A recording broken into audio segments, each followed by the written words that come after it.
तो यही तो टाइम है अभी मेंस पढ़ने का, ताकि जब आप प्रीलिम्स की पढ़ाई स्टार्ट करोगे आपके पास कॉन्फिडेंस भी है और कैपेबिलिटी भी है कि जब मेरा प्रीलिम्स क्रैक हो जाएगा तो मैं मेंस एकदम फोड़ दूंगा। I will completely dominate this paper.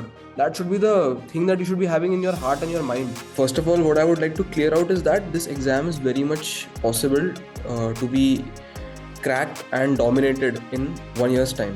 For people giving the next attempt जो होगा in on 24th May of next year, right now is the time to get into this preparation full-fledged. 1 year is essentially the time where you will be completely focused on the preparation. Your energy levels will be high and you will be able to maintain that momentum. The way to go about this preparation is to have a very good detailed timeline. And I did this myself. अपना mains का जो syllabus दिया हुआ UPSC ने उसमें एक एक की पॉइंट पे कीवर्ड पे फोकस करके उसको डिटेल्ड सिलेबस जो है उसे समझना है. A good aspirant, a person who is on the razor edge of the preparation will basically revise their material. Like if I had to start tomorrow, first thing I would do is get up tomorrow morning and first of all I will get my essential sources ready. Ancient history के लिए NCERT themes वाली, alternatively Nikhil sir के जो handouts आते हैं वो काफ़ी ज़्यादा कॉम्प्रिहेंसिव है. When he reads it he feels as if it's very effortless. पढ़ने में कोई भी दिमाग ज़्यादा लगाना नहीं पड़ रहा है. बहुत इंटरेस्टिंग और बहुत ही एक लूसिड रीड है. मतलब मैं ट्रेडिशनल बुक्स और फिलोसफी जो बोरिंग चीज़ें लगती हैं लोगों को मोस्टली, उसे थोड़ा हट के मैंने ना बॉलीवुड की एग्जांपल देना स्टार्ट कर दिया. जैसे स्वदेश मूवी में what Shahrukh Khan goes through, those emotions that he goes through when he's sitting in the train and that boy comes to sell water. तो मेंस मास्टर प्रोग्राम में मेंस के time पे होता है ये. तो Santosh sir specially with GS2 and GS3 जिसमें I was able to score. GS3 में तो मेरे पास स्कोर 108 मार्क्स है. लास्ट टाइम इट वाज 89 और GS2 में इट वाज 124 तो 125 हो गया, उसको 126 हो गया. तो I was able to maintain these scores. तो इसमें बेसिकली हैंडआउट्स में based on one syllabus topic you will have that question answer formats में नोट्स होते हैं. अब मुझे आरटीआई पे बनाना है 1 पेजर. तो इंट्रोडक्शन में आप लिखोगे आरटीआई का एग्जाम इंट्रोडक्शन क्या होता है, आरटीआई ओरिजिन क्या है उसका, who recommended it first, global practice में वर्ल्ड में सबसे पहले कहाँ है ये प्रैक्टिस. तो इस तरीके से आप way forward challenges advantages benefits करके आप एक शॉर्ट नोट बना लोगे. ये साइंस एंड टेक के लिए current I think Santosh sir covers that part brilliantly. मतलब आई कैन नॉट से कि कहीं और चले जाओ. जो मैंने किया है मैं बता सकता हूँ. Hello, good evening, sir. Hello, how are you? Good evening. Thank you for having me. Thank you for joining. And of course, everybody here is very happy at Develop As also. And we know that we had a podcast as well. You did the strategy session also. And that podcast also, बहुत उसको लोगों ने बहुत ज़्यादा appreciate किया. It was very helpful, both the strategy session and the podcast. And today on this webinar, those who are preparing for 2026 and who really want to clear this exam in the very first attempt, because nobody wants to keep this preparation extended बार बार 2 साल 3 साल 4 साल. Nobody wants to do that. So in one session, of course, in 1 year, आप कैसे prepare करने को आप क्या advice करेंगे? So let's just begin with this. Yeah. So basically, starting with the fact कि most of the people present here would naturally be beginners, जिनका शायद Yes. पहला attempt है या जो सोच रहे हैं यूपीएससी के बारे में. First of all, what I would like to clear out is that this exam is very much possible to be cracked and dominated in 1 year's time. I think that 1 year is more than enough time to completely crack this exam with highest ranks. So speaking from experience, तो मेरे 3 attempt हो चुके हैं. जो first attempt जो मेरा था उसमें I had missed the prelims cut off by 2 marks. तो इन दैट सेंस क्योंकि मेरी पढ़ाई भी बहुत कम थी because I was preparing with a job, तो आई नो कि 4-5 घंटे की भी डेली क्वालिटी प्रिपरेशन से I miss the cut off by 2 marks. वो भी बिकॉज मैंने बहुत कम क्वेश्चंस अटेम्प्ट किए थे, कुछ 60 के अराउंड क्वेश्चंस कम अटेम्प्ट किए थे मैंने. तो the next attempt which I had, एक पूरा साल मैंने almost as if I was starting from scratch. I started preparing from June till the prelims exam. मैंने फुल टाइम एस्पिरेंट की तरह प्रिपरेशन किया है and in that attempt itself I cleared with 153 rank. In that attempt also it was quite possible to get top ranks, but unluckily मेरा essay का paper जो था उसमें I had scored really low marks. 76 marks के आसपास थे मेरे, which is much less than average. So something went drastically wrong there, but in this attempt thankfully I was able to do everything decently well. Interview से लेके prelims से लेके सब कुछ, तो I've ended up with rank 3. तो that is And UPSC has released the everyone. calendar also. The exam now next year is on 24th of May. So they approximately have exact 1 year with them. So what would you like to say? So I think for people giving the next attempt, जो होगा in on 24th May of next year, right now is the time to get into this preparation full fledged. Right. Like leave no stone unturned. I mean, आपको classes अगर लगानी है तो आप class लगा लीजिए. आपको जो करना है आप कर लीजिए. Like get your basics right, do the hard work, do the answer writing, do whatever is necessary right now.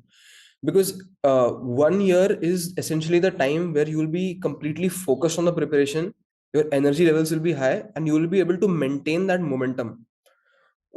With 3 attempts in hand, I know कि मैं fourth attempt दे ही नहीं पाता. Like I would be mentally so burnt out. So that is one of the things that you will experience with repeated attempts. And I think first attempt is the best attempt. You are the most organic person. You are the most motivated person in that attempt. So people with 1 year in hand right now, I think it is the best time to start. And I think you should go into this preparation full fledged without any pressure, without any burden. So that will definitely you will give a very good attempt. Uh, Yeah. so that is it. So how are we going? How to begin? Yeah.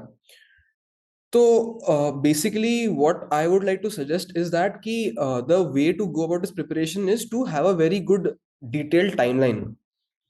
So I always suggest this, and I did this myself. I think it's a great strategy is to be sure that you are going to be ready with your mains much before you give your prelims exam. Like I've said this many times also, but this is essentially the thing that you have to get right.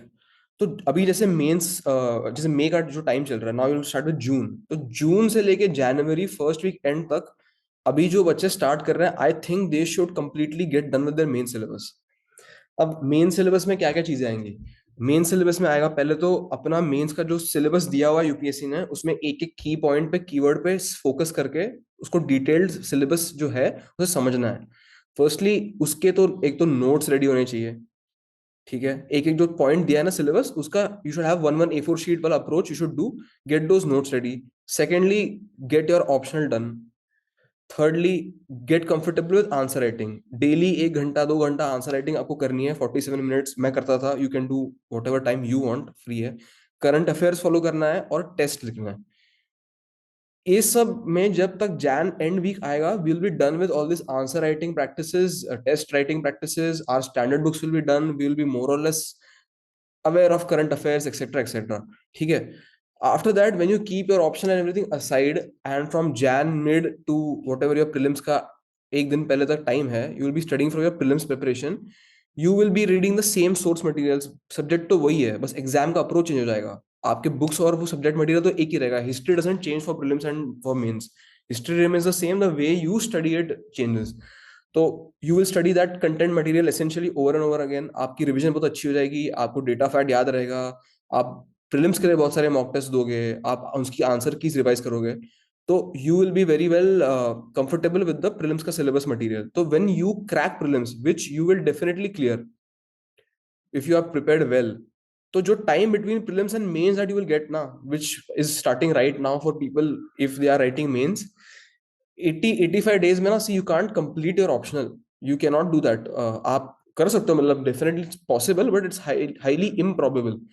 So in that time, a good aspirant, a person who is on the razor edge of their preparation, will basically revise their material. जो आपने A4 sheet notes बनाई थी जून से लेके जनवरी तक, वो material और वो सारा माल आपके पास रेडी होगा.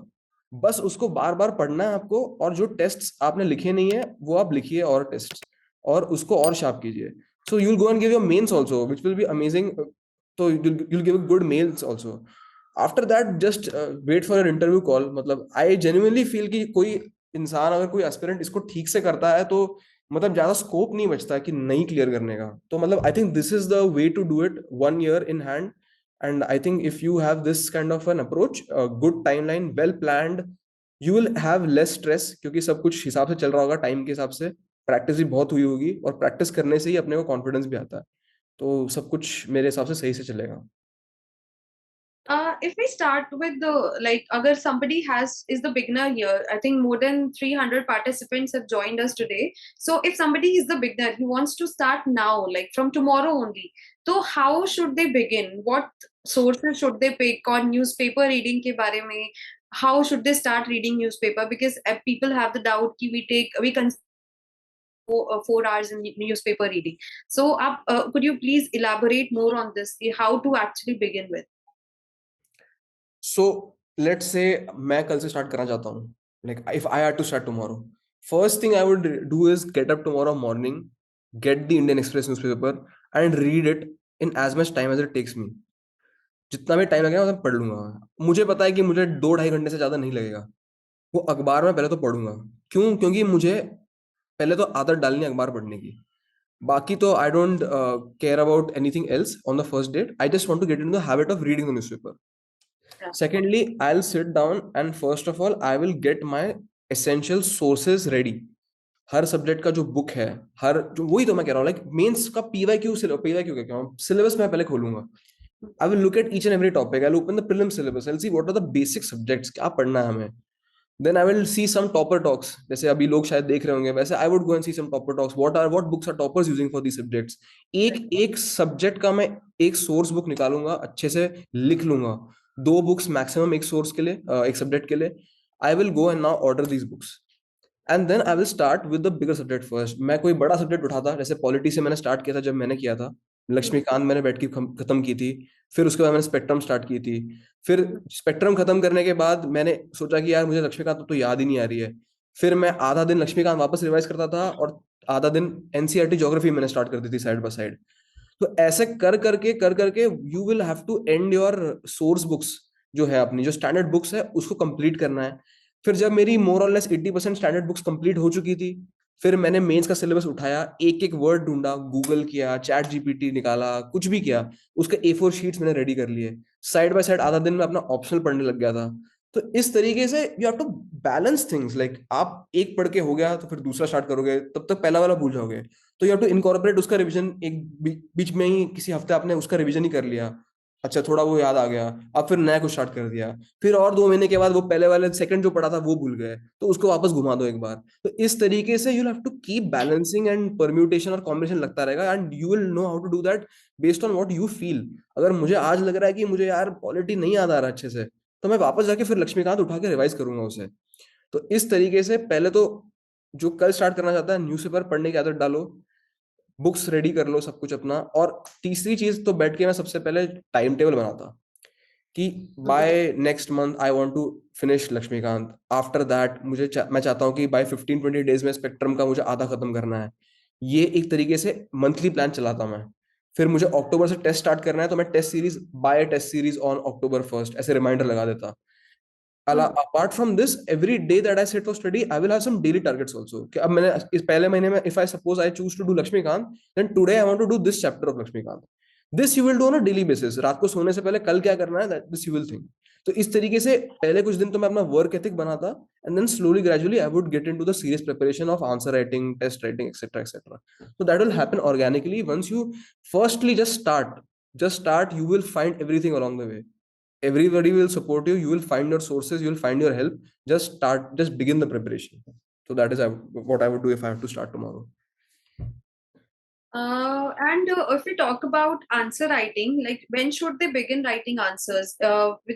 As soon as they start doing polity, for example, if they begin with the polity, so when should they start writing the answer? Because they have this fear ना कि अभी तो मैंने कुछ पढ़ा ही नहीं है, अभी लिख देंगे, and देख के लिखें, बिना देखे तो कुछ याद नहीं आ रहा है. So how should one approach the answer writing? What I would suggest is that, first महीने जब, let's take this example again. Laxmikant में पढ़ रहा हूँ पहले महीने में. अब 30 दिन हो गए. 30 दिन में कोई ना कोई बच्चा जो भी पढ़ रहा है वो सेंटर स्टेट या फिर इंटर स्टेट काउंसिल वाला चैप्टर तो कवर कर ही लेगा, ठीक है.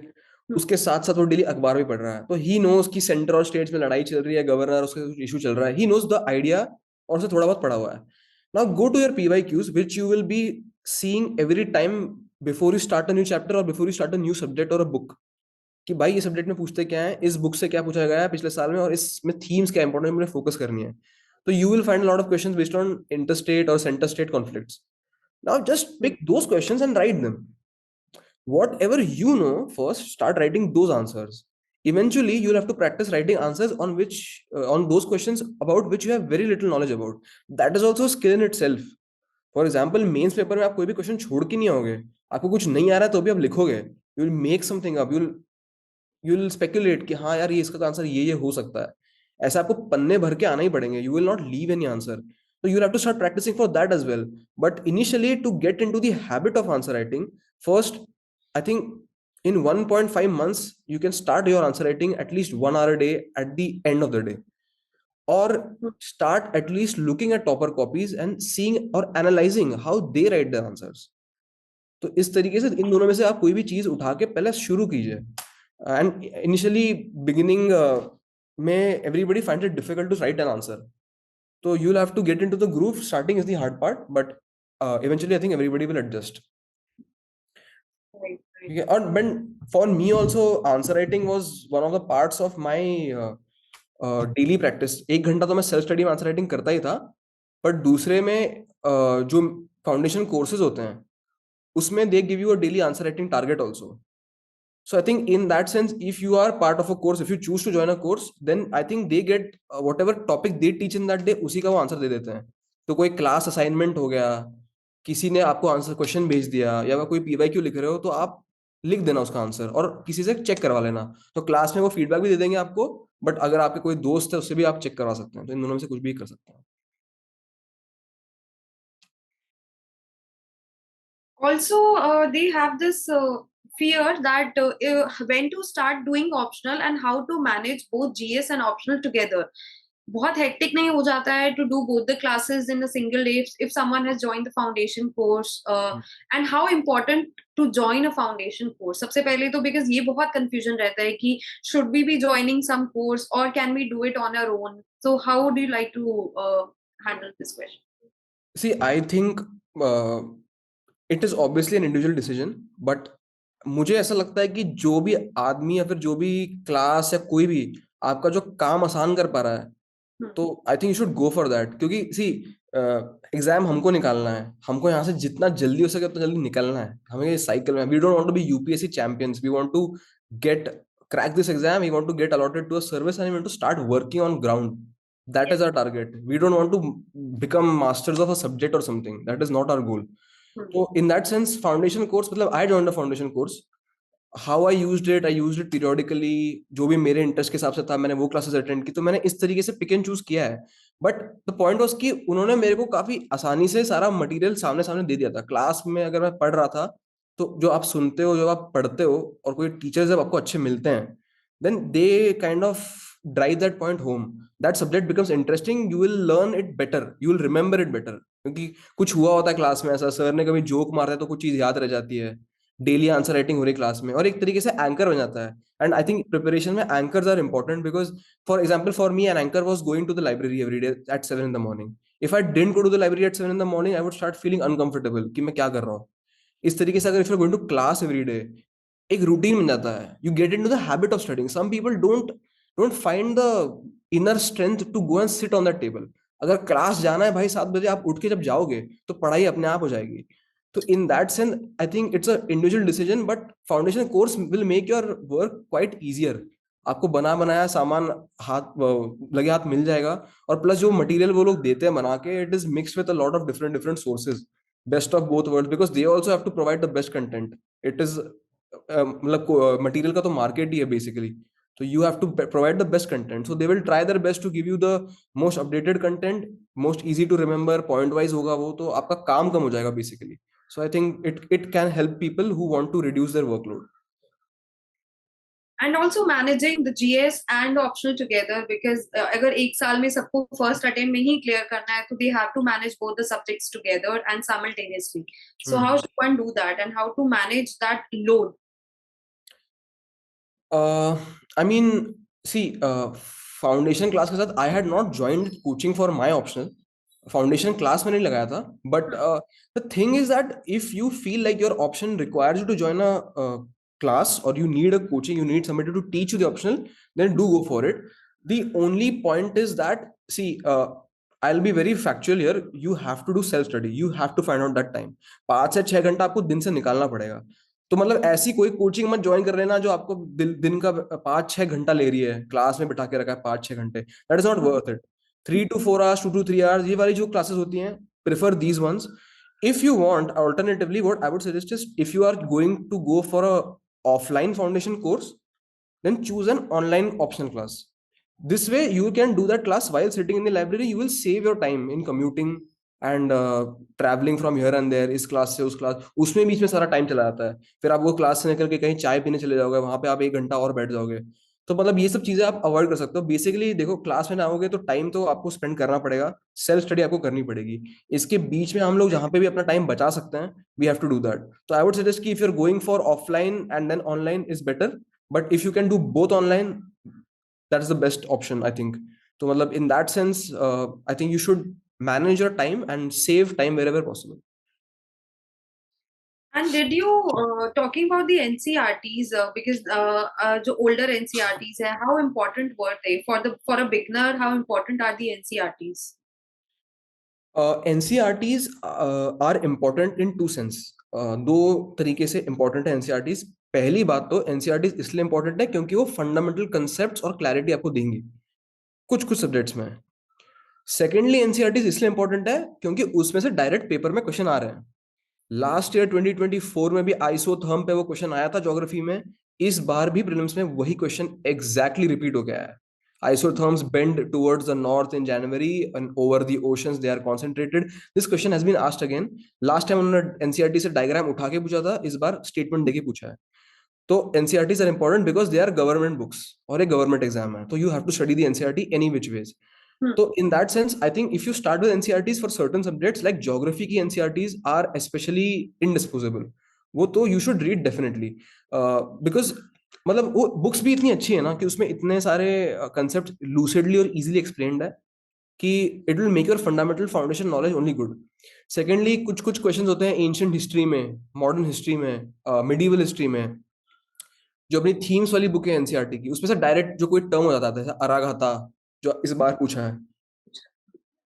तो इस तरीके से जो टर्म्स होती हैं, संस्कृत टर्म्स थे, गुप्ता एडमिनिस्ट्रेशन के टाइम पे जो संस्कृत टर्म्स थे, अकबर के रेन में जो टैक्सेशन वाले प्रिंसिपल्स थे, तो वो सारी चीजें एन अकबरी में क्या क्या सेगमेंट्स में डिवाइडेड है वो बुक.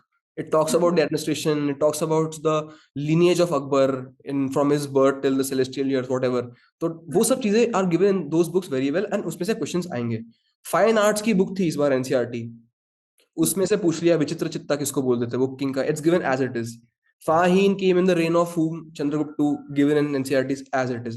मतलब बैठे बैठे I have told you I think so around 8 to 10 marks which have come from NCERTs. So NCERTs are important. Dancing Girl, the question on Dancing Girl, bronze statue, Mohenjo-daro. तो NCERTs are important. Archit, could you please give our participants the book list, because they are asking for it. If you have any book list with you, how many books you studied for each subject and what were the main books. So if you could tell them. Okay, so could you tell me this subject wise? So, okay.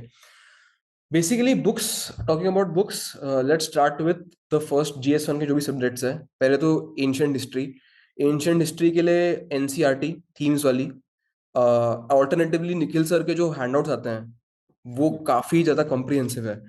तो मतलब मेरे पास तो हमेशा paucity of time रहता है, but जिसके पास साल भर पढ़ा हुआ है वो उनके नोट्स अच्छे से पढ़ सकता है. आई मीन उसके नोट्स के बाहर से कुछ आएगा तो आई विल बी सरप्राइज्ड, क्योंकि वो इतने कॉम्प्रिहेंसिव है. तो निखिल सर के जो नोट्स है वो आप कर सकते हो, आप एनसीईआरटीज कर सकते हो. आर्ट एंड कल्चर के लिए भी आई थिंक वो कवर्ड होते हैं, बट आर्ट एंड कल्चर के लिए definitely do read the NCERT. 11वीं की जो एनसीईआरटी है फाइन आर्ट्स वाली बुक, वो बुक. नितिन सिंघानिया जो बुक है उसमें से आप कैटेगोरिकली इंडेक्स में देख लेना क्या क्या पार्ट्स इंपॉर्टेंट है.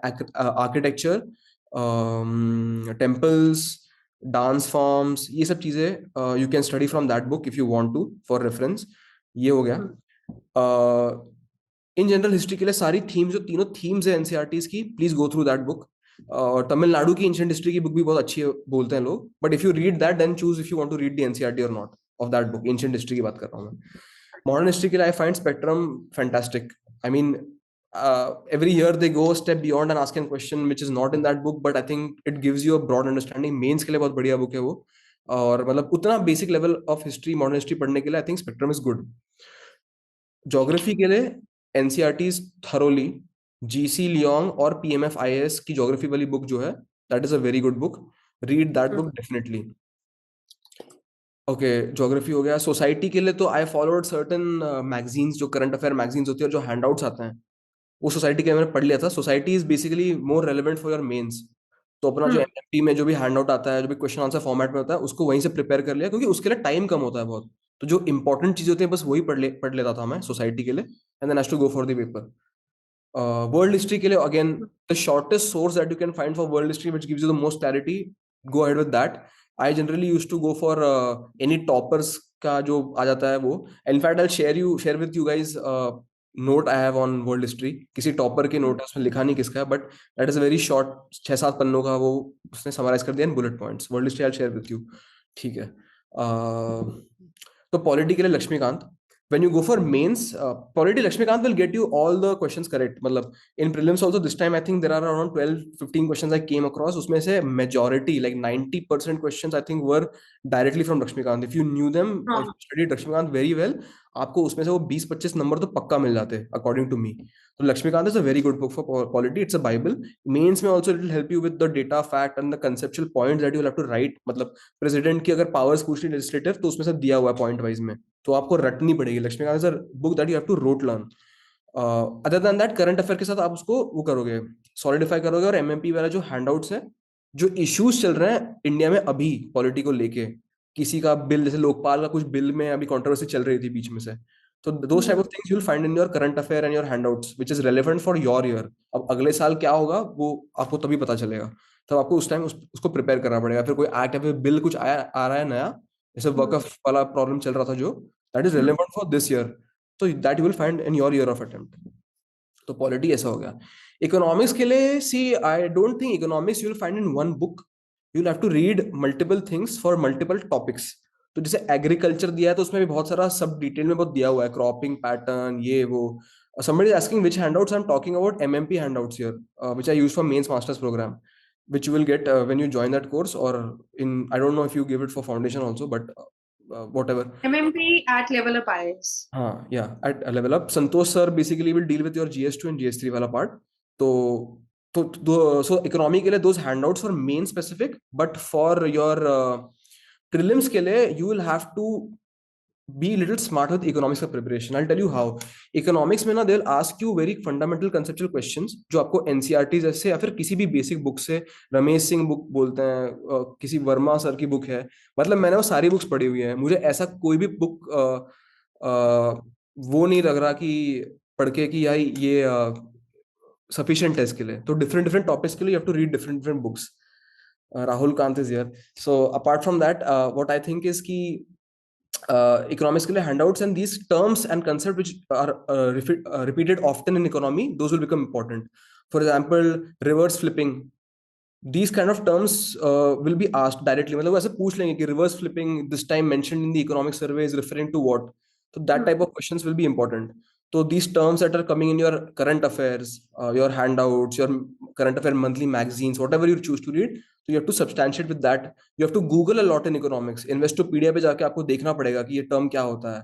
वो आपसे पूछेंगे लॉजिकल एनालिटिकल क्वेश्चंस. तो economics is a very broad subject. आपको इसके लिए काफी डिटेल में पढ़ाई करना पड़ेगा, and you, I think it is definitely worth it, because बहुत क्वेश्चंस आएंगे और इजी क्वेश्चंस भी होते हैं, तो उसके return on investment is also very high, तो you will get lot of marks from economics. In fact this time also economics questions are very easy. तो I think it's a very scoring subject. Internal security, disaster management के लिए again I made those A4 sheet वाले notes. I have shared with them मेरे disaster management वाले notes. You can just put it out for the aspirants to see. उसमें मैंने A4 sheet बनाया है, उसमें से मैंने हैंड आउट का भी यूज किया है. NDMA की वेबसाइट होती है, उसमें उन्होंने एज इट इज प्रोटोकॉल्स दिए हैं what to do in case of an earthquake cyclone. तो गवर्नमेंट का सोर्स है. I think they have included that in the handouts as well, but you can directly take it from there as well. Internal security के लिए भी also current affairs, basically handouts. तो मतलब जो छोटे छोटे पॉइंट्स हैं जो सिलेबस में है, you have to prepare them in your A4 sheet right now, and at the time of your mains exam you will substantiate it with current affair based things from that in your handouts. और ethics के लिए तो then again syllabus wise point wise आप चले जाओ, organic रखो उसे, example facts जो भी है आप कलेक्ट करो। अभी जब आप न्यूज़पेपर पढ़ोगे डेली बेसिस पे, तो you will find a lot of things that you can use in your ethics. And for me personally, because of philosophy optional, I was able to deliver better content. वो 10 markers में अच्छे से लिख पाता था, क्योंकि मैं बहुत सारे फिलोसफर्स का नाम लेता था, मैं बहुत सारे फिलोसफीज कोट करता था, utilitarianism, greatest benefit for greatest number of people, deontology, Kantian ethics, ये वो। तो मैं काफी डाल डाल के उसे कंटेंट रिच बना पाया because of my optional. But for GS4, go syllabus wise, point wise, and make your notes ready, short notes, one pagers. And then maximum effort should be on writing answers and practicing case studies. So this is broadly books and resources for your GS4, GS papers. Actually, people they are also asking about your essay preparation. They said that you've scored less marks in your second attempt. How did you improve? And at first, आपने preparation start कैसे किया? Because somebody has to start with it. So how should they begin? पूरे 1 year में what should be the timeline for it? Like I said, like timeline तो same ही है, like what I mention, कि आपको जून से दिसंबर एंड जैन फर्स्ट वीक तक मेंस करना पड़ेगा, उसके बाद आप प्रीलिम्स पे आओगे। This is not going to change, like I never change this timeline, कुछ इस बार अलग नहीं किया मैंने ऐसा। यही मेरा स्टैंडर्ड ऑपरेटिंग प्रोसीजर है और मैं यही करता हूँ हमेशा, और मुझे लगता है यही करना भी चाहिए। क्योंकि अगर आप मान लीजिए आप पूरा साल अगर प्रीलिम्स ही पढ़ेंगे और आपका प्रीलिम्स क्रैक भी जाता है और आप मेंस के रेडी नहीं है, तब आप मेंस दोगे कैसे? आप क्वालिफाई नहीं करोगे मेंस, और रिजल्ट का वेट करते करते आप दिसंबर तक पहुंच जाओगे, और फिर से आप जैन में आ गए, आप जैन से मई तक फिर से प्रीलिम्स का पढ़ोगे, तो आप मेंस का पढ़ोगे कब? तो यही तो टाइम है अभी मेंस पढ़ने का, ताकि जब आप प्रीलिम्स की पढ़ाई स्टार्ट करोगे आपके पास कॉन्फिडेंस भी है और कैपेबिलिटी भी है, कि जब मेरा प्रीलिम्स क्रैक हो जाएगा तो मैं मेंस एकदम फोड़ दूंगा। Like I will not leave any scope for disqualifying, I will completely dominate this paper. That should be the thing that you should be having in your heart and your mind, कि you have the capability. So in that sense, now is the time to prepare for mains. So यही timeline है. What I mentioned earlier is the same. What was the second question? Essay preparation. ऐसे का scene ऐसा है कि see I have not been a very good in terms with ऐसे in UPSC specifically. वैसे मैं ऐसे बहुत अच्छा लिखता हूँ, मॉक्स वॉक्स के जो मुझे स्कोर्स मिलते हैं उसमें मेरे को 127 130 मार्क्स मिल जाते हैं, पर यूपीएससी में मुझे पता नहीं क्यों कभी इतने अच्छे नंबर नहीं मिले। तो 86 मार्क्स से लेके 103 मेरे इस बार आए हैं। तो वो 20 नंबर भी मैंने जैसे इम्प्रूव किया है, वो basically what I have done is I have introduced a lot of clarity of thought in the way I write my essay. I think earlier I used to write a lot very complex essay, और मेरे paragraphs भी बहुत बड़े बड़े होते थे।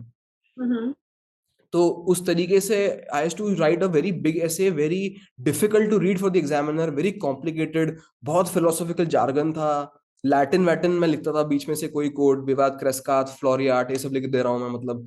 तो आई realise कि भाई इतना लिखने से मार्क्स नहीं मिल रहे हैं। I think what they are really looking for, and I went back to the UPSC syllabus, तो उसमें लिखा हुआ है clear and concise expression of thought of the candidate will be rewarded with marks, so that is given there. So I realized कि okay, इससे इतना काम नहीं बन रहा, my arguments have to be nice, my examples and the books that I'm writing, the poems that I'm mentioning, the philosophy that I'm writing about, that should not be the main argument. मेरा argument एक होना चाहिए, उसको substantiate करने के लिए मैं एक book या फिर कुछ लिख सकता हूँ कि भाई इस book में भी ऐसा लिखा था, if you know about this philosophy ये भी यही बोलती है। So substantiate your arguments with examples, don't make your examples the main argument, firstly that.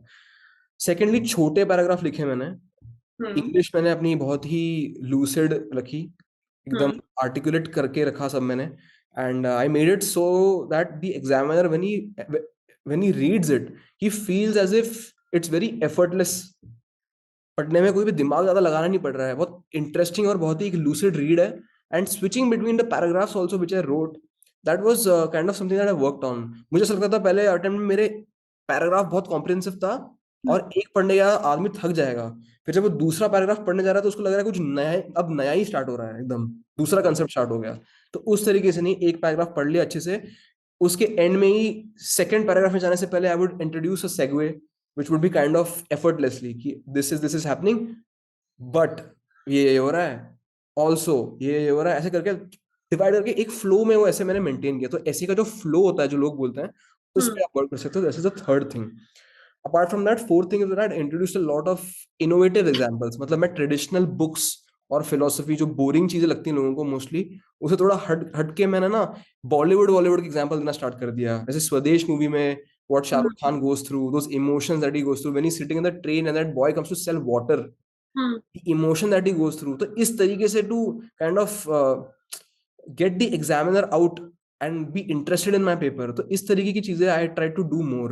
So I think these are the few things that I did. But again, essays I feel kind of subjective, so it depends. And one paragraph was of approximately how many lines? You said you started writing small paragraphs. So how Yeah. small were they? Small in the sense एक page पे 4 से 5 paragraph में लिख देता था. Okay. I mean, I Yeah, मतलब 4 I know to 5 volume lines. wise, हाँ मतलब lines कितने I don't remember, but I think 4 paragraphs I used to write on a page. Okay. 4 paragraph में लिख देता था. Yeah. And essay की preparation के लिए, do they have to pick something from the GS also while preparing for GS, for preparing for mains? First question is, आपने अपना first essay preparation के कितने time के बाद लिखा था? Because I heard some of the aspirants or some of the toppers, they say that किसी ने in fact mains की preparation के दौरान लिखा, जब pre खत्म हो जाता है तब. तो when did you write your first essay? यही मेरी गलती भी थी. I wrote my first essay during mains only. In fact, mains का जो 80 पीरियड होता है ना, अभी प्री और रिजल्ट और मेंस के बीच में, उसमें भी 15-20 दिन बाद ही लिखा मैंने. 1 महीना हो गया था तब तक. So I mean, I got punished for Change that. that in the other attempt. I got punished for that matlab thing, because this is something I want to tell the aspirants watching this also, कि I don't take anything too lightly. मतलब I got kind of overconfident. I got conceited कि भाई I'm always been good with essay. I can write a bloody essay, so I can deliver marks. That was not my problem. तो I was कि ऐसे तो मैं लिख ही लूंगा. ICSE school से भी मैंने पढ़ाई की है, तो ये सब भाई ओवर कॉन्फिडेंस हो जाता है कि यार ऐसे में क्या ही है, लिख देना है बस. तो वो नहीं होता ऐसे. बहुत खराब मार्क्स आएंगे, आपकी रैंक चली जाती है कभी कभी ऐसे के चक्कर में. और इस बार भी मतलब ऐसे आज बिकम एक्सट्रीम वाला पेपर हो गया है. बहुत हाई भी मार्क्स आ जाते हैं और बहुत लो भी मार्क्स आ जाते हैं. तो ऐसे पे आप डेफिनेटली मेहनत की है. मैंने सेकंड टाइम में मेरे को ऑब्वियसली उनकी 153 रैंक आने के बाद I to go to the academy preparation, और प्रीलिम्स एकदम तुरंत आ जाता है, तो यू डोंट गेट टाइम. तो ऐसे में I couldn't work that hard. If I had the opportunity to be where these aspirants who are watching are right now, I would definitely prepare for essay periodically. हर 2 हफ्ते में एक बार तो मैं एक ऐसे दे ही देता, जस्ट टू बी श्योर कि मैं लिख पा रहा हूँ कि नहीं. उसका मैं फीडबैक ले लेता. I would make sure that I am writing relevant points. I would work on collecting examples. तो एक थोड़ा मेहनत तो करना चाहिए ऐसे में. और मतलब वो मेंस के टाइम पे, like just think about it logically. Suppose there can be 2 possibilities. You are either an aspirant who writes a good essay, or you're an aspirant who writes a bad essay. You don't know which is which. If you're a bad aspirant, if you're an aspirant who writes a bad essay, अभी start करोगे तो भी फायदा है. And if an aspirant rights a good ऐसे अभी start करोगे तो भी फायदा है. लेकिन अगर आप मेंस में स्टार्ट करोगे and you fall in the second category, then there is some problem there. तो I think you should start before. Now, talking about the role of PYQs in during the prelims preparation and of course the mains preparation. I know it's an integrated preparation, but of course the PYQs for the prelims, objective ones and the subjective ones, उनका role क्या था and how did you prepare the PYQs? Okay, so PYQs का threefold advantages. Firstly, before I read any book, like I said, मैं बताता हूँ. Spectrum पढ़ने से पहले ना मैंने पूरा मॉडर्न हिस्ट्री का PYQs देखा क्या है. प्रीलिम्स का भी देखा और मेंस का भी देखा. Okay. प्रीलिम्स में मैंने ये देखा कि भाई पूछ क्या रहे लोग. तो मुझे पता चला कि ओके, नॉन कॉपरेशन मूवमेंट. भाई दिस टाइम दिस पेपर, दो क्वेश्चंस नॉन कॉपरेशन मूवमेंट पे. गांधी जी के कोट पे आ रहा है क्वेश्चन. सिविल डिसोबीडियंस पे मूवमेंट आ रहा है. मूवमेंट्स पे I knew from very well before कि मूवमेंट्स आर इंपॉर्टेंट. फिर इस बार नहीं पूछा, लेकिन लास्ट टाइम पूछ लिया था. Authors of newspapers, authors of books, play किसने लिखा है, स्वदेशी मूवमेंट में पोर्चुगीज कब आए थे, उनकी कौन सी कॉलोनीज थी, ब्रिटिश की पहली फैक्ट्री कहाँ सूरत में थी, ये सब चीजें. ठीक है, डेनमार्क डैनिश जो लोग आए थे उनकी कॉलोनीज कहाँ थी, ट्रैंक्वे बार सिंह का, जो भी आपको पता है. तो मतलब मैपिंग एक तरीके से इंपॉर्टेंट हो रही है मॉडर्न हिस्ट्री की भी. एंशियंट हिस्ट्री में भी आप देखना इस बार, असमा का वो कहाँ है, वांजी कहाँ है, कैपिटल, रिवर कौन सी जा रही है उसके थ्रू. मतलब mapping they are asking based on ancient history के लोकेशंस आल्सो. और थीम्स में शायद एक डायग्राम है, इंडिया का मैप है जिसमें सारा गंधारा कहाँ है, अवंती कहाँ है, सब मैप पे दिखाया हुआ है. अगर हम उससे एक स्टेप आगे जाते हैं, फिर निखिल सर के जो हैंडआउट्स में है, जो ज्योग्राफिकल लोकेशंस पे काफी अच्छे से उन्होंने एक्सप्लेन किया है, तो maybe we could have cracked that question. तो in that sense from PYQs you now know what is important और क्या चीज कैसे पढ़नी है. पहली बात तो ये. दूसरा, PYQ पढ़ के आपको एक अंदाज आएगा कि what is the level of difficulty of the paper. कितना हमें इसमें डेप्थ में जाना चाहिए, वर्ल्ड हिस्ट्री अब आप कितना पढ़ना चाहते हो, it's up to you. Every year I'm think they asking you one question max or no questions. Prepare that subject, but then don't spend 3 months on world history. Spend Hmm. 2 months on economics, but spend like some 15 days 10 days on world history when you do it. तो मतलब इस Right. तरीके से you will know what to prioritize and what to compromise. तो एक cost benefit analysis का आपको आ जाएगा idea. Second thing. Thirdly, it will is a valid repository for you to practice your answer writing. जैसे आपने बोला, आपको आंसर राइटिंग कब से स्टार्ट करनी चाहिए? When you complete that subject topic, best resource है, उठाओ पीवाईक्यू और लिख दो उस पर आंसर. देखो आपको जम रहा है कि नहीं, क्या आप लिख पा रहे हो. अगर आप नहीं लिख पा रहे हो तो आपका कंटेंट कम पड़ रहा है, और आप लिखते लिखते भूल गए तो आपका रिविजन कम पड़ रहा है. You will know your shortfalls also. You will get an opportunity to practice your answer writing as well. So I think these three things is how I kind of used PYQs to aid my preparation. And if you talk about note making, was there a separate notes? What were there a separate notes for the prelims and for mains? On the mains के topic पे अलग notes थे? How were they? Prelims के लिए कोई notes नहीं थे मेरे And pass. if you have any notes with you right now, if it's possible for you to show some of them. See, my notes are in Delhi. I have shared my Telegram channel का link with Harish sir. On that I have uploaded a sample notes. I will upload more in the coming days. उसमें मेरे Mm-hmm. Test copies papers भी मैंने सब upload करके रख दिया है. उसमें मेरे Okay. ऑप्शनल का जो सारा स्टडी मटेरियल है वो सब अपलोडेड है. ठीक है, I have uploaded everything on that. Prelims के लिए आई हैड नो सोर्स, मतलब notes I didn't write down anything. I think prelims की प्रिपरेशन स्टैंडर्ड बुक से सोर्सेज से हो जाती है. Mm-hmm. We have to read those sources again and again. जैसे पॉलिटी में लक्ष्मीकांत से ज्यादा और कोई मैंने नोट्स पढ़ा नहीं हूँ प्रीलिम्स के लिए. और आई थिंक वो बुक हम लोग मल्टीपल टाइम्स रीडिंग करेंगे, उसमें हाईलाइट कर देंगे, अलग अलग पेन से हाईलाइट करेंगे, तो फाइनल रीडिंग में we can easily revise subjects. Mains के लिए I had some notes on the subject जिसमें वन पॉइंटर्स होते हैं. उसमें A4 शीट वाला जो अप्रोच मैंने बताया था, यू मेक दैट अप्रोच. उस पे जो भी सब्जेक्ट पॉइंट जो स्टैटिक और स्टैंडर्ड सोर्सेज से पढ़े नहीं जा सकते हैं, फॉर एग्जाम्पल सिटीजन चार्टर. अब वो कहीं ऐसे बुक में मुझे एग्जैक्टली कहीं मिला नहीं है ऐसे, तो Mm-hmm. उसका मैंने एक A4 शीट पे बना दिया. क्या इंपॉर्टेंस है, कब ओरिजिन था, वे फॉरवर्ड, क्या दिक्कत है इसमें, कौन कर रहा है आजकल, नया कौन सा सिटीजन चार्टर बना है, what is the best practices. तो ये सब चीजें मेंस के टाइम पे you will get in your handouts also which from level up. तो that will kind of aid you. तो if you choose to make your own A4 sheets, might as well do that, because I think writing making that A4 sheet is revision तो उससे हो जाएगा fast is one thing. The clarity and the revision that you'll go through when you're making that A4 sheet, the exercise of making that subject and that revision material itself is a good way to study that subject. You'll write it ना, you'll read and you'll write, तो उससे कुछ neuromuscular आपके मन में आ जाएगा वो चीज. It will be better, I think, to make your own notes as well in this time. So that So is. let's start taking the questions now. We have the questions, of course. The essay question, Yuvraj, I've already asked. And Ashutosh, I have asked your question also, how to begin, because his question was, I'm just done with the BTech and now planning to start preparation. Would like your guidance, how to begin, and is it a good time to start? How should I approach the preparation with my background? For BTech, I think if you're just fresh out of BTech, you are just like any other aspirant here. आपके पास भी एक साल है, अगले साल का जो मैंने बोला टाइमलाइन आपको वही फॉलो करना है, कुछ अलग नहीं है इसमें. So Hmm. yeah. I've also asked your question, Sahil, the book list and the NCRTs. Next question is, with such a vast syllabus, how did you approach the revision? Is there any particular method like flashcards or mind maps that you recommend for better retention? But I go do the very old traditional revision method. By I read that same thing multiple times. Matlab, you will not believe me, but I have Mhm. really read Lakshmikant 7 to 8 times, the whole book, start to end. And I had to do that because prelims से पहले मैंने 3 4 बार पढ़ ली, mains के Mhm. Time में मैंने 1 2 बार पढ़ ली, अगले attempt में मुझे इतना अच्छे से याद हो गया था कि मुझे बस एक ही बार पढ़नी पड़ी. तो टोटल मिला के वो बुक मैं 7 से 8 बार पढ़ चुका हूँ. Mhm.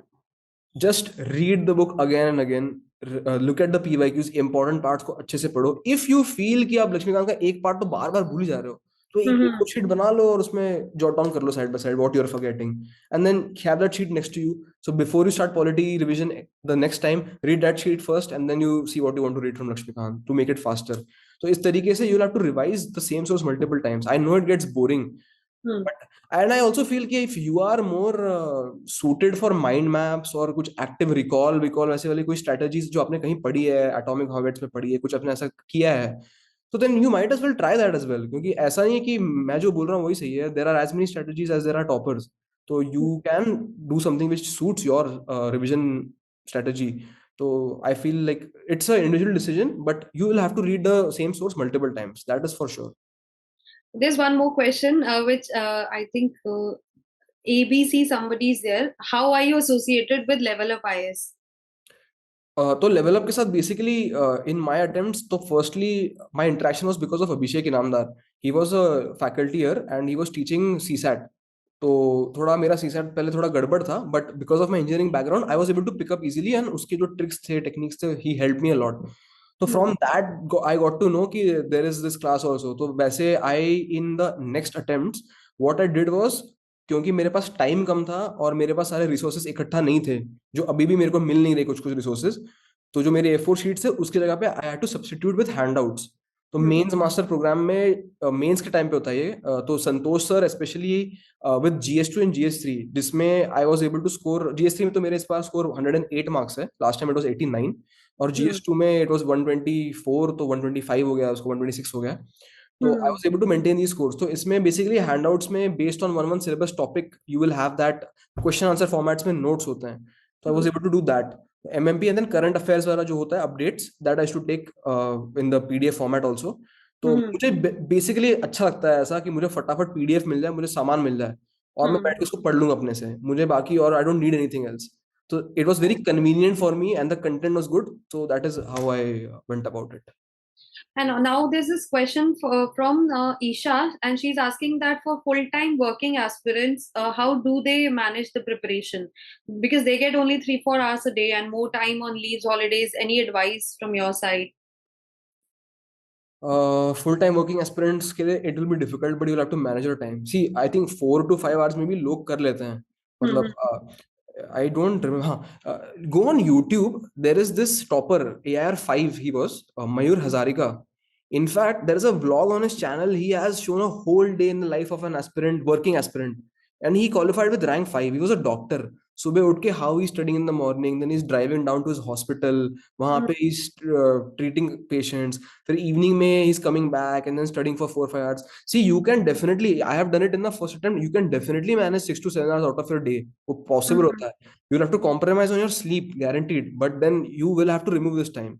And 6 से 7 घंटे वो जो होंगे ना, those will be productive hours. Let me just assure you, जो भी बच्चा ORN में बैठ के 10-12 घंटे पढ़ रहा है ना, he is also not studying more than 6 to 7 hours. Productive hours are lesser because he has so much time on his hand.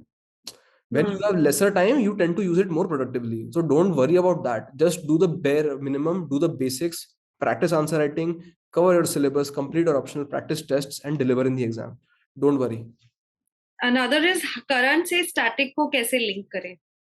Current से स्टैटिक को लिंक करने का ये तरीका है कि when you read the newspaper, focus on the important news aspects. पहली बात, after you read the static part, you know what is in the static. आपको पता है कि भाई इंटरस्टेट काउंसिल है. अब इंटरस्टेट काउंसिल पे कुछ न्यूज आ रही है, या फिर गवर्नर पे कुछ न्यूज आ रही है, या फिर नेशनल लॉजिस्टिक्स पॉलिसी के रिगार्डिंग कुछ उस पर न्यूज आ रही है, इंडियन एक्सप्रेस एक्सप्लेन में कुछ आ रहा है, तो you know that you have to read. अब भाई ये पॉलिटिकल पार्टी, उसके बारे में, पॉलिटिशियन के बारे में उसने ऐसे बोला, ये तो कहीं नहीं आ रहा स्टैटिक में, तो you don't have to read that. तो इसको ऐसे एलिमिनेट कर देना. तो इस तरीके से आप लिंक कर लेना. सेकेंडली, जब आप मेंस के जो नोट्स आप बना रहे हो ना, A4 शीट, मान लो आपने पीपीपी पे पढ़ा है, अब न्यूज में आया है कि भाई some big businessman has gone into a public private partnership with government to build some such and such greenfield airport. उसको ना एग्जांपल बना के अपने A4 शीट नोट पर डाल देना. Now you have a very recent current affair का example. So when you will use that in your answer ना, it will look much better. तो इस तरीके से मेंस के लिए आप इस तरीके से एग्जाम्पल और कंटेंट के लिए लिंक कर लेना, और प्रीलिम्स के लिए आप जो फैक्ट्स हैं, जो ट्रिविया है, एक्सप्लेन में एक्सप्लेन हो रहा है, तो वो चीजें आप पढ़ लेना थोड़ा, तो it will help you. And current affairs कौन से मंथ से कौन से मंथ तक? So is the current affairs of June to March effective for exam? What would you advise? Current affairs, basically current affairs की पढ़ाई start from the day that you start your UPSC preparation. कल start कर रहे हो ना, तो कल ही newspaper उठा लेना, जस्ट स्टार्ट. तो from that part to wherever you can read it. See, I generally don't read the newspaper 1 month before my prelims exam. मैं रोक देता हूँ उसको, क्योंकि because my revision patterns become very hectic, तो सुबह उठ के फुर्सत नहीं होती, मतलब I get irritated to read the newspaper, ऐसा लग रहा है मैं इंपॉर्टेंट चीजें और छोड़ रहा हूँ। बट हम्म आपको साल भर न्यूज़पेपर पढ़ना है, आपको करंट अफेयर साल भर की पढ़नी है, मई टू में आपको पढ़ना पड़ेगा, क्योंकि जो आप छोड़ भी रहे हो ना प्रीलिम्स के पहले करंट अफेयर, जैसे इसने बोला मार्च तक, तो भाई हम्म मार्च के बाद जो भी करंट अफेयर हुआ है वो आपके मेंस एग्जाम में आ सकता है, तो राइट आपको वो पढ़ना ही पड़ेगा। हम्म somebody is asking about Nikhil sir, since you've mentioned his name. So I just want to tell everyone that Nikhil sir teaches here.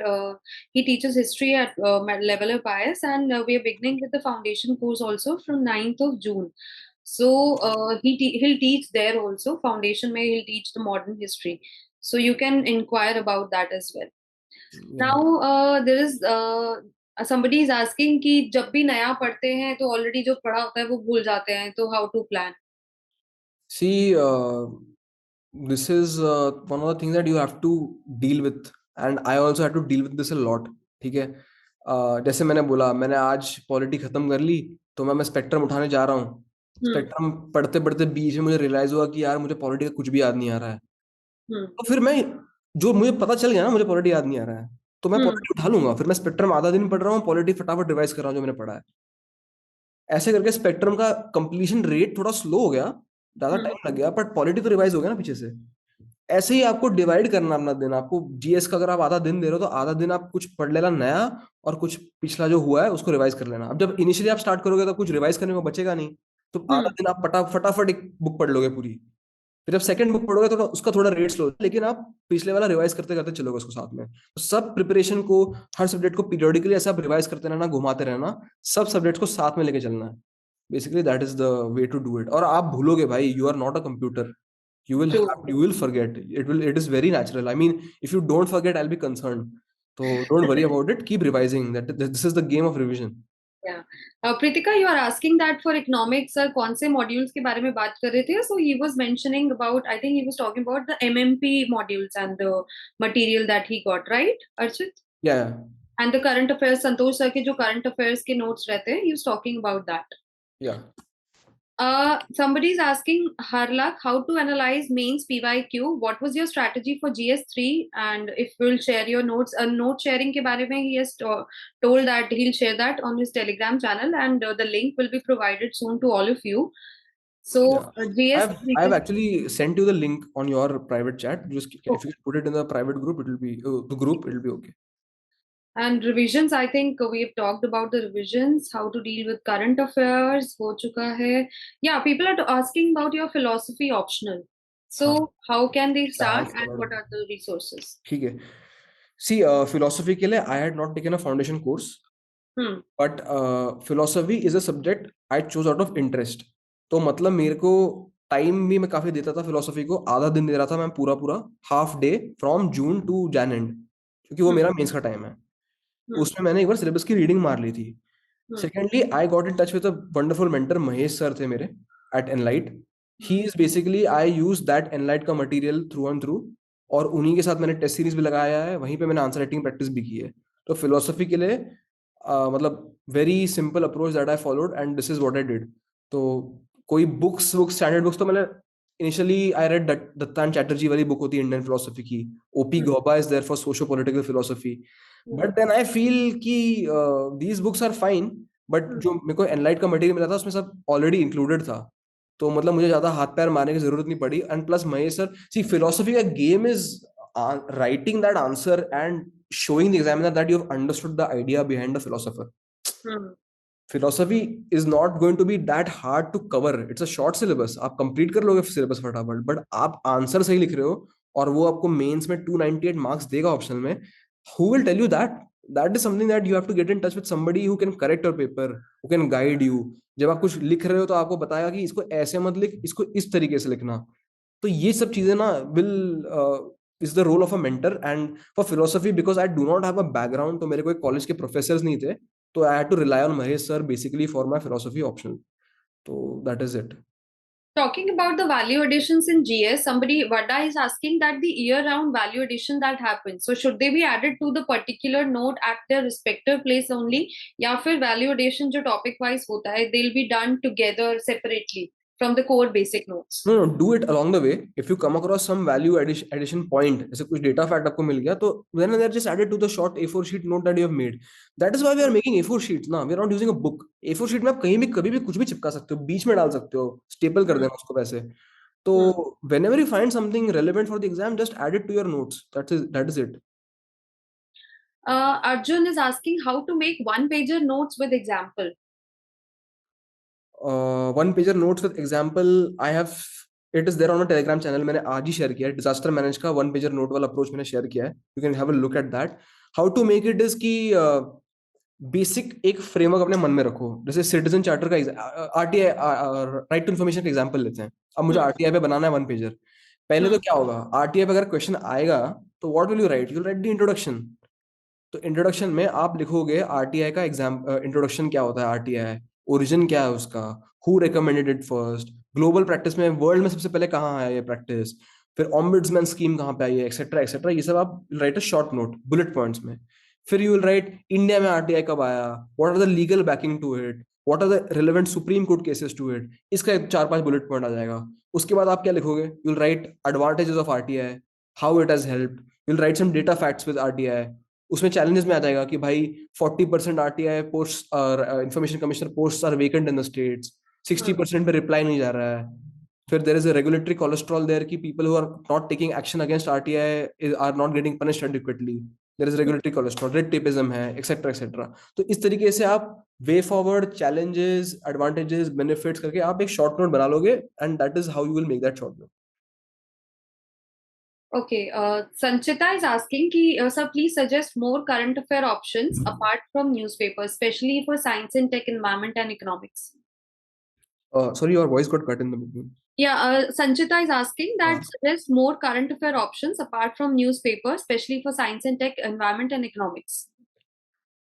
Yes, science and tech के लिए current affair, I think Santosh sir covers that part brilliantly. मतलब जैसे कि मेरे को 2024 वाले attempt में time ही नहीं था कुछ करने का.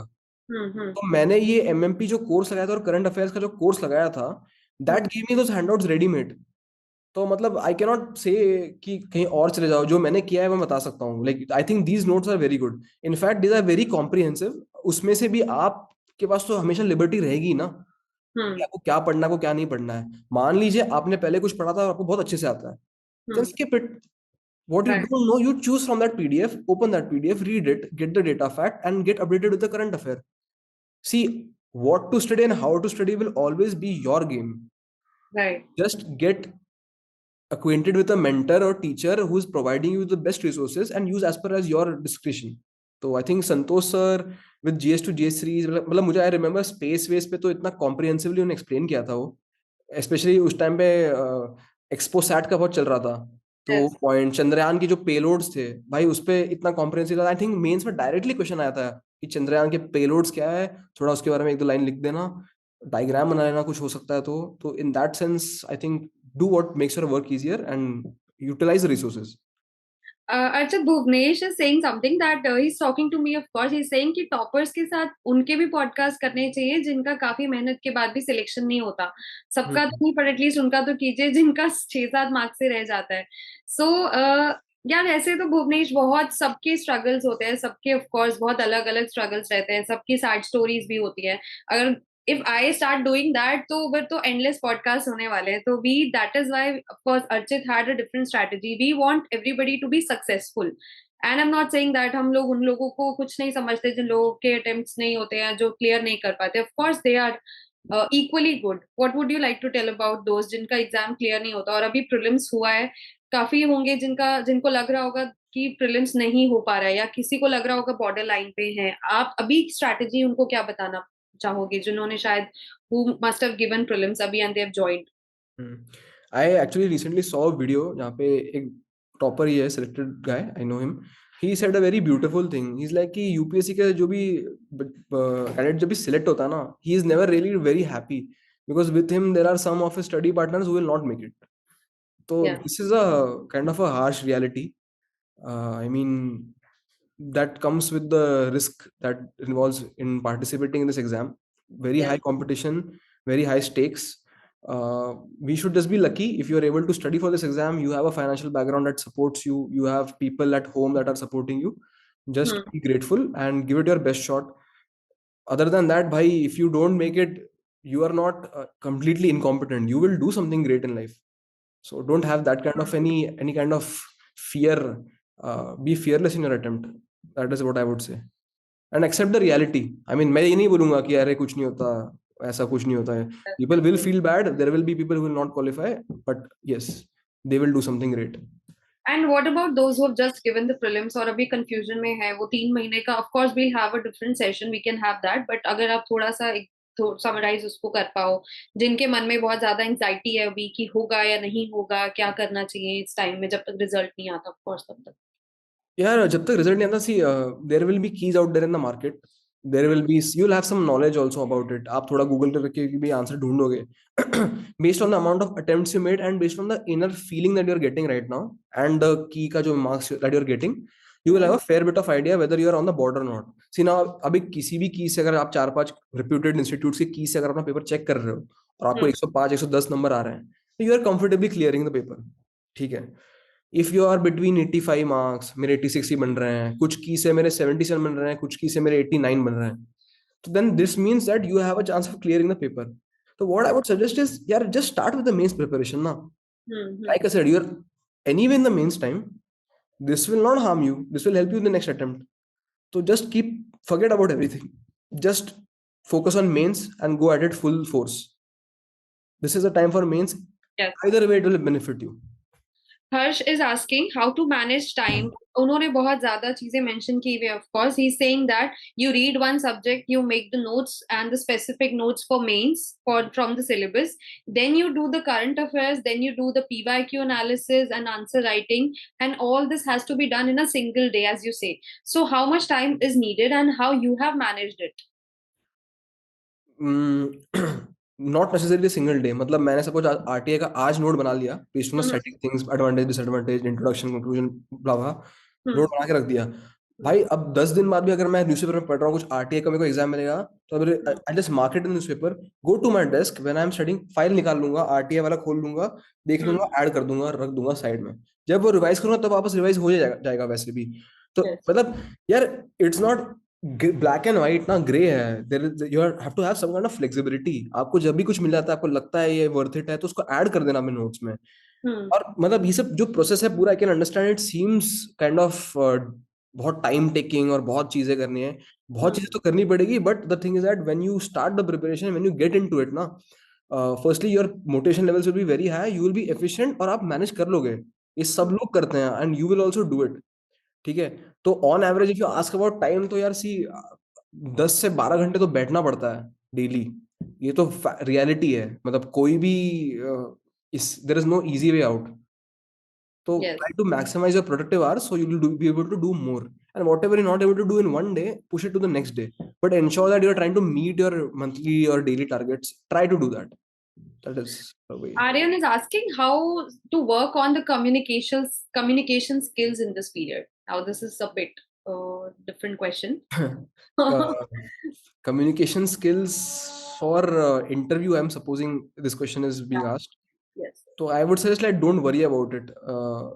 You can't work on communication skills alone in your room studying on the table. तो उसके लिए बाहर जाके लोगों से बात करनी पड़ेगी. You have to communicate to improve your communication skills. So you will have ample amount of time to do that after you write your mains exam. 2-3 महीना तो मिल जाएगा, उसमें आप कर लेना बहुत लोगों से बातें और काफी इंटरेक्शंस करोगे आप, तब भी तो हो जाएगा. प्लस आई थिंक जब आप बहुत अच्छे से पढ़ाई करोगे ना, तो you will have that confidence कि I know what I am talking about, I am an informed person. तो वो ऑटोमेटिकली कम्युनिकेशन अच्छा हो जाता है. तो Pooja is saying that it was her fourth prelims and she has failed 4 times.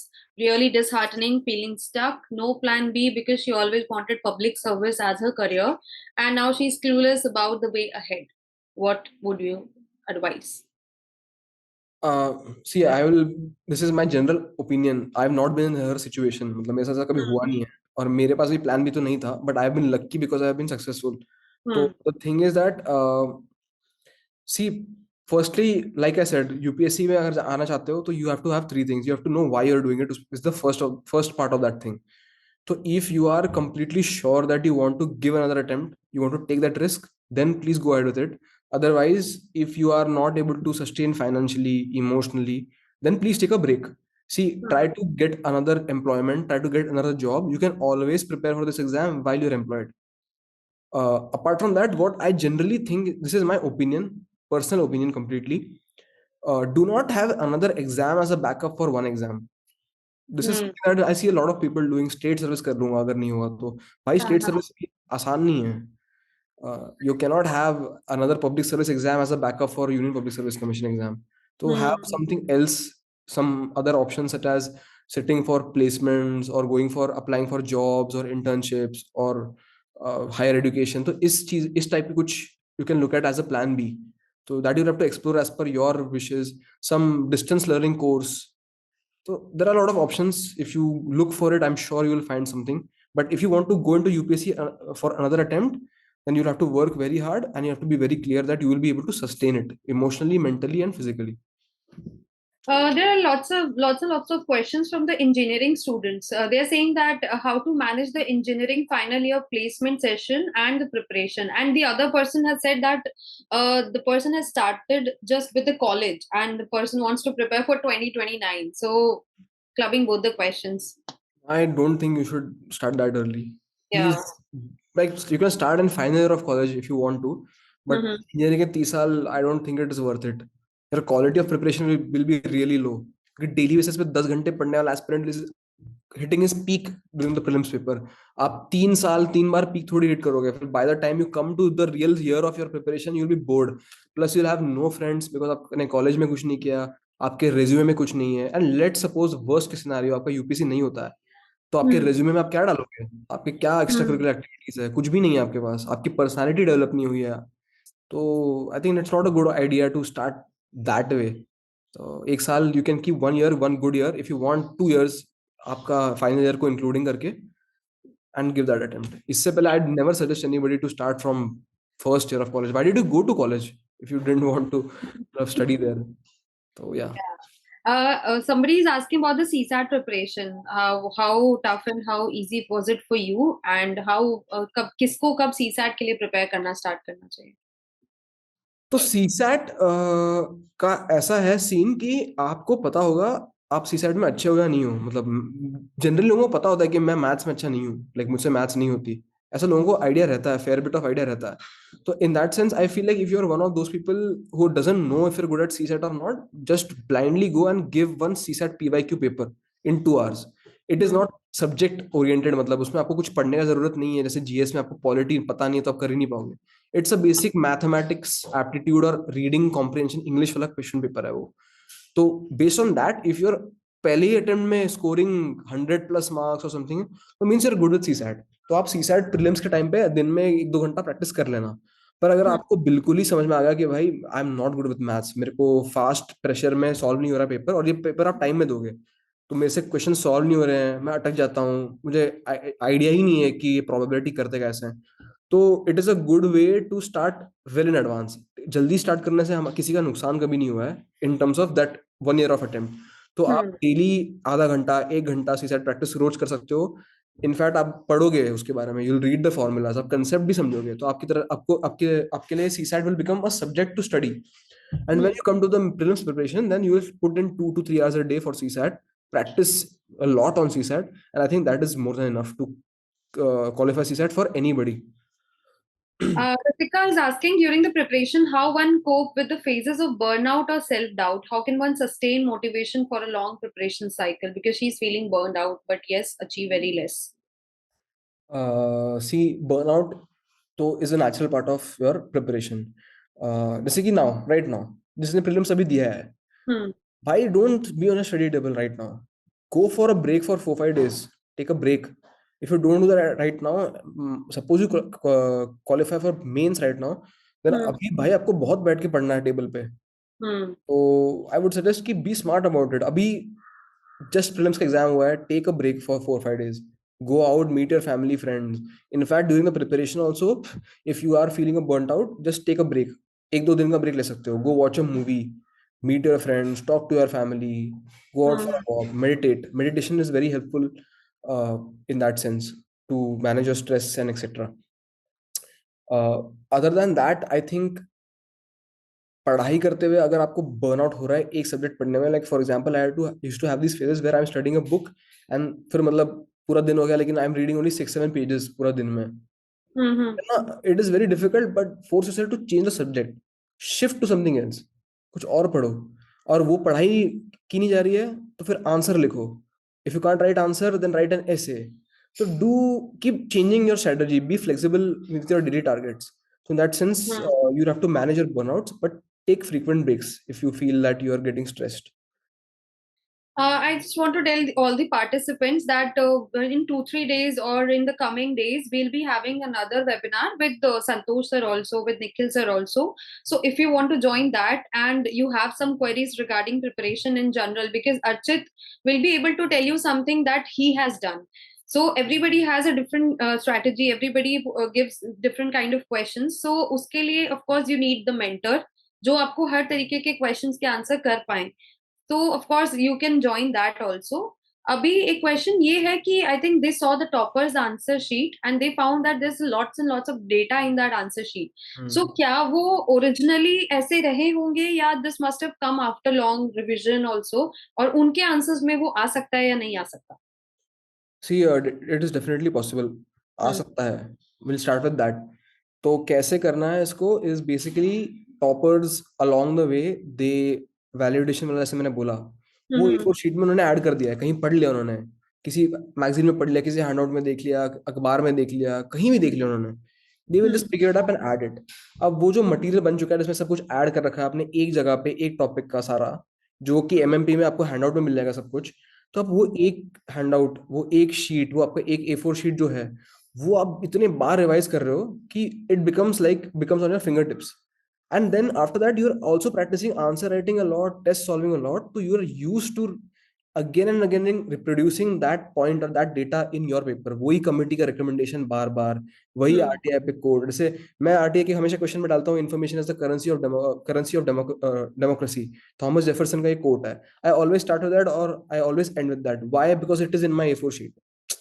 तो आदत पड़ जाती है. You have to forcefully replicate it बार बार. When you put your pen on paper and replicate this thing after revising that particular handout or that data fact multiple times, it will become like second nature to you. So it becomes easy.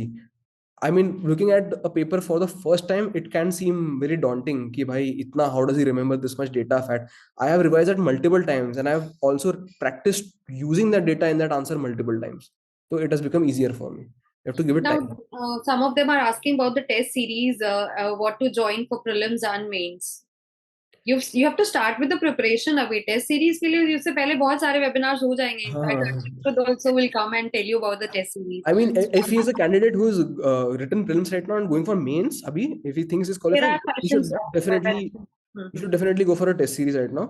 Yeah, go for any test series, any reputed test series जिसका आपको feedback अच्छा मिल सकता है. Basically, see, choose a test series ना where you are able to get feedback in a personalized level. अब ये level up में मिल रहा है या आपको कहीं और मिल रहा है तो आप you have to find out. But basically, be sure that your teachers are accessible to you. आपका पेपर चेक हो गया, आपको भेज रहे हैं लेकिन आपको आपसे बात ही नहीं कर रहे हैं, तो ये नहीं चाहिए हमें. It's your attempt. You have to definitely be in contact with your teachers. अगर आपको कुछ डाउट है तो that teacher should be available 24/7 to correct it for you and give you feedback. तो choose the test series in that regard. कोई भी चाहिए आपको ले लेना. Deepika is asking again and again that should we start optional subject now or after completing the basic GS subjects? No, start optional with your GS. Half day. Give 50-50 time. And towards the end, when you're optional, because optionals are tend to get completed generally faster, क्योंकि वो एक ही subject होता है और वो एक ही kind of logical succession में उसके चैप्टर्स आते रहते हैं, तो वो इजीली ग्रास्प हो जाता है. तो ऑप्शनल जल्दी खत्म हो जाएगा आपका. Around October November ish you will be done with most of the things. तब फिर do 70% time GS and then 30% time optional. Vikrant, I just want to tell everybody who's asking about कि जिनका अभी prelims हुआ था, we can have another session for those जिन्होंने अभी prelims दिए हैं, how should they approach अभी उसके बाद में. This session is especially for those who want to begin the preparation for 2026 and the of course 27 जिसको भी करना है. So, and of course other questions are for philosophy. So Archit must have taken some session with philosophy optional, or we can ask him to take another special session for his philosophy students also, because not everybody here is having the philosophy optional na, so he might not be able to tell you in detail. So please ask questions that are related to your preparation for 2026, because we are also running out of time. He's been sitting here. Yes, I think SK Ajit, I've told you, sir, should we prefer standard books or the coaching institute notes? What would you like to advise? See, let's say मैंने बोला, like we discussed about NCRTs. If you Mhm. don't read NCRTs, then 15 marks you will not get. क्योंकि इस बार 15 marks आए हैं NCRTs से. They are Mhm. NCRTs and these standard books, so you have to read. Hmm. Apart from that, now you want to value add. तो then अगर coaching वाले 10 books से निकाल के पूरा एक जगह पे दे रहे हैं, then why do you want to read 10 books? Hmm. Answer me that question. तो मतलब it doesn't make sense. So if they are giving everything in one place, they are doing the hard work. अपना काम कम करो भाई और उठा लो जो book वो दे रहे हैं. एक तो आप भी रीडिंग मारोगे, आपको समझ में आ जाएगा किस मटेरियल का क्वालिटी कैसा है. जब when you read it and then you try to approach the question, if that question is being solved by you, then you will get an idea कि okay, this note was good, इसमें सब कुछ points covered थे. In that sense, choose a book which makes your job easier. That is what I would suggest. I think most of the questions have been answered. Some of them are being repeatedly asked. Aditya is asking, sir, during UPSC preparation, I sometimes feel unsure whether I will be able to succeed or not. Many negative thoughts come. I gave BPSC exam, but I'm still not feeling confident. How can I keep myself positive during such time? And what was your source of motivation? Because everybody is asking ki how to stay motivated. Yeah, see, the source of my motivation was my progress. पहला paper लिखा मैंने, उसमें मेरे आए 90 marks. Second paper I wrote, I got 95. Third paper I wrote, I got 105. And अभ्यास जो भी all India test थे उसमें तो आई वाज स्कोरिंग 115 मार्क्स ऐसे रिटन में. This is motivation for me. 115 यहाँ पे आ गए भाई, तो रियल पेपर में आ जाएंगे 115, तो टॉपर ही हो जाऊंगा मैं. Now I know I have a chance. This is my motivation. तो in that sense when you work you will do the right things, you will give papers, you will practice answer writing daily basis. आप feedback लोगे 10 लोगों से, वो आपको बताएंगे कि हाँ भाई ये आंसर तुमने आज अच्छा लिखा. कुछ दिन में बोलेंगे कि it was not good, you should work on this etcetera etcetera. अगले दिन you write again, he will tell you कि ना this is a better answer, you can add this point. तो आप ऐड करोगे, वैल्यू ऐड करोगे, ये सब करोगे. तो by looking at how you are improving, आप will gain so much knowledge in this preparation. You will know about things. When you read the newspaper, you will know something about that topic, what they're talking about. Intellectual stimulation you will get. तो इन सब चीजों से ना you will always be motivated. So in that sense, आप have something to look forward to on a short term basis. कि इस हफ्ते के एंड में टेस्ट लिखना है, तो अब पढ़ाई चल रही है इसकी, वो टेस्ट लिख के आ गए. नाउ आई एम वेटिंग कि भाई इसका रिजल्ट कब आएगा, आई वांट टू सी मेरे को मार्क्स कितने हैं. तो इस तरीके से has to be involved in the preparation. तो that will keep you hooked and interested and you will not feel that uneasiness और अनश्योरनेस. वो नहीं होगा. Right now, if we start writing daily answers, from where to get it checked? Suggest some programs. Answer writing checking के लिए firstly मेरे को तो best लगता है कि have a friend group who corrects your answers बैठे बैठे बगल में लाइब्रेरी में. That is what I used to do. But then obviously like I always said, don't go out to make friends. दोस्ती करने मत जाना, बात करने मत जाना किसी से. Like if you are in your library, just focus on your preparation. You will find people who are interested in this thing.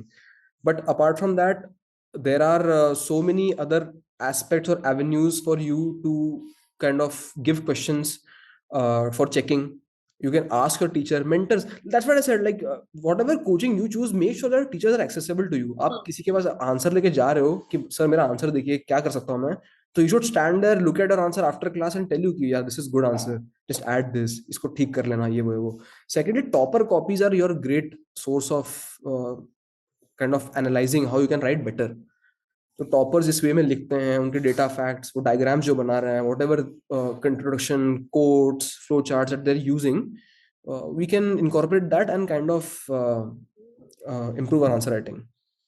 Harsh is saying that he doesn't have a great DAF details. Like he just got graduated from Ramjas with BSc honors, and so does it affect the interview? If yes, so what can we do while the preparation side by side for the DAF? It doesn't really matter that much. I mean, अब तो there is no turning back also. So Yeah. whatever are your strengths and your weaknesses, just be sure that you are able to write that. Or and like believe me, everybody has done something or the other in their life. In fact मैं अपने achievements का column तो खाली छोड़ के आया था, क्योंकि आई सी इंटरव्यू का ना, you have to be smart about it. Don't, Yeah. मतलब अचीवमेंट्स तो मेरे काफी हो सकते हैं, पर मैं Hmm. डालूंगा तो they will ask me questions on that. तो put Hmm. Things which you want to be asked questions on. Don't put I was chess olympiad champion, तो फिर they will ask you questions on chess. आपको पढ़ने की तैयारी होनी चाहिए फिर वो. Hmm. Your DAF is your DAF. You can choose to fill something you want to or not. You have that individual liberty. तो you will, everybody generally has something or the other. Sports में आप कुछ भर देना, आपने कुछ खेला होगा, आपको हॉबीज तो रहता है ना, हॉबी तो कुछ होगा ही हर इंसान का. तो you Hmm. will have something to fill and it will be okay. And how to choose optional, because these are the people who will be starting their preparation, so they must be confused between two optionals. So somebody has asked how to two or three options, so how to choose the optional subject, how? Optional का choose करना है तो two things, मतलब एक तो interest, जिसमें maximum interest आ रहा है वो, और दूसरा स्किल जो आप सबसे आसानी से समझ पाते हो. Hmm. दो चीजें. अब उसके लिए what you can do is take an introductory class for any optional, all the three option that you have. ले लेना एक बार ऑप्शनल, वो उसका सिलेबस देख लेना. Hmm. See if it interest you, पूरा सिलेबस देख लेना एक बार. जो आपको टीचर पढ़ा रहे हैं उस ऑप्शन को आप एक बार देख लेना कि जो क्लास वो ले रहे हैं, वो सब्जेक्ट सुनने में, पढ़ने में, इस पे आंसर लिखने में, think about it. Will you be able to study it for multiple hours for a year? तो kind of think on that those lines, it will make it easier for you. But I would say go mostly with your heart. That gut feeling ना, और interest वाला, वो आपको help करेगा. So I'm going to ask one of the last questions. Lily is saying, and she has asked a good question, which is going to summarize what Archit has said so far. That, sir, please tell the broad framework or action plan for 2026 aspirants, starting from June till December of 2025, covering all GA subjects plus optional plus mains answer writing plus current affairs. Like if you were to do that, how do you plan each month with what subjects? I will not plan each month like that. मतलब I will go based on my feeling. Like I, मुझे लगता है कि polity, बहुत बार मैं सुनता हूँ Laxmikant Laxmikant book, तो मेरे को लगता है सबसे पहले मेरे मन में लक्ष्मीकांत ही आता है.